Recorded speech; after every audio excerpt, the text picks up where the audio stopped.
इस क्वेश्चन में दे रखा है अगर दो शंकुओं की त्रिज्याओं का अनुपात, यानी त्रिज्याओं का अनुपात हमें दे रखा है। अगर एक की R1 है, एक की R2 है, तो त्रिज्याओं का अनुपात हमें दे रखा है कितना? 2:5। और क्या दे रखा है? कह रहा है आयतन का अनुपात कितना है? 3:5।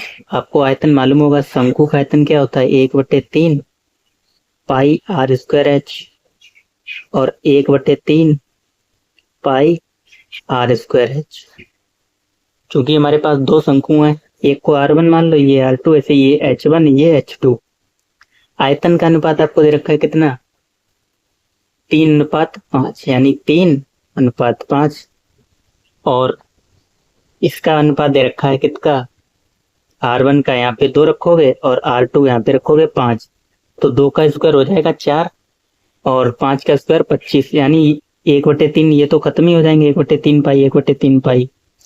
हमसे H1 उनकी ऊंचाइयों का अनुपात पूछा गया है, तो 2 का स्क्वायर 4। 4 जो है वो कहाँ पे आएगा? यहाँ नीचे आएगा गुणे में, 4 नीचे आएगा गुणे में। ऐसे ही 5 का स्क्वायर 25 गुणे में ऊपर जाएगा। तो 5 से काटोगे 5 बचे 25 और तो 3 बचे 15, 15/4, यानी अनुपात पूछा गया H1/H2। तो कितना आ जाएगा? H1/H2 15:4। ए वाला सही हो जाएगा आपका। दूसरा देखो, एक बेलन की त्रिज्या 8 सेंटीमीटर, यानी R बराबर 8 सेंटीमीटर और ऊंचाई 14 है, H बराबर 14। तो कह रहा है बेलन का आयतन ज्ञात कीजिए। तो आयतन क्या होता है? पाई R² H। ठीक, पाई हमें लेना है 22/7 और R², 14 का स्क्वायर 196 और H है 8। तो 7 से ये तो कट ही जाएगा। कितने बार? 7 दूनी 14 और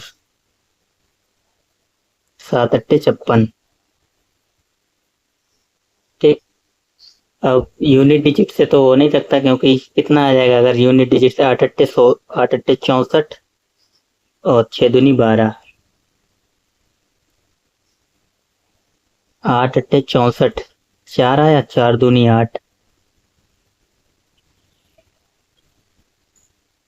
बेलन का आयतन पूछा गया ना, बेलन का आयतन पाई R² H सही लिखा है। R बराबर 8 थी और H बराबर 14।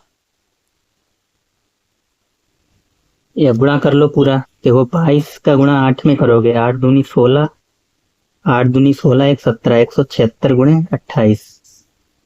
तो 176 गुणे 28, 8 छंग 48, यानी यूनिट डिजिट तो 8 ही आएगा। किसी ऑप्शन में तो दिख नहीं रहा, फिर क्या गलती है? 8 छंग 48, मान हमने सब सही रखे हैं। H, अच्छा R थी यहाँ पे, ये गलती थी। पाई R² H, हमने H की जगह ये 14 यहाँ पे लिख दिया, तो 8 का स्क्वायर यहाँ पे लिखना है। 22/7 गुणे 8 का स्क्वायर होगा 64 और गुणे 14। ठीक, 7 दूनी 14। अब कर लो 2 दूनी 4 और 4 चौके 16। तो यूनिट डिजिट से काम चलना नहीं, आपको गुणा करना पड़ेगा पूरा। 22 दूनी 44 और 44 गुणे 64, 64 गुणे 44। तो 64 और 44, 4 चौके 16 और 4 छक 24, 1 25। और फिर दोबारा आपको 4 ही से करना है ना गुणा। 6 6 5 11, 5 2 7 1 8, 28 16। ठीक, ऑप्शन नंबर बी आपका सही हो जाएगा।